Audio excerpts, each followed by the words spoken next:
نحمدہ ونصلی علی رسولہ الکریم اما بعد اعوذ باللہ من الشیطان الرجیم بسم اللہ الرحمن الرحیم۔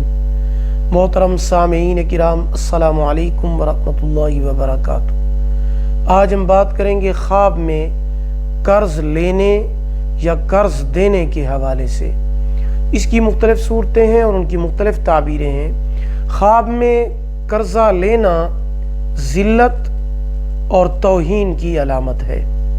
خواب میں قرضہ ادا کرنا صلہ رحمی کرنے یا مسکین اور غریب کو کھانا کھلانے کی علامت ہے۔ اللہ پاک اس کی مشکلات کو آسان فرمائیں گے۔ بعض اہل تعبیر فرماتے ہیں کہ خواب میں قرض کا ادا کرنا سفر سے واپس لوٹنے کی علامت ہے۔ اگر کوئی انسان خواب میں دیکھے کہ وہ مقروض ہو گیا ہے، اس کے اوپر قرضہ چڑھ گیا ہے اور وہ اقرار بھی کر رہا ہے کہ میں نے قرضہ دینا ہے، تو یہ بیماری اور تکلیف کی علامت ہے۔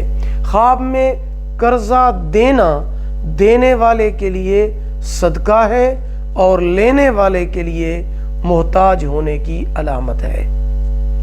ویڈیو پسند آئی ہو لائک کریں، صدقہ جاریہ سمجھ کر شیئر کریں، چینل پر نیو ہیں سبسکرائب کریں، ساتھ لگے ہوئے گھنٹی کے نشان پر کلک کر کے آل کر دیں۔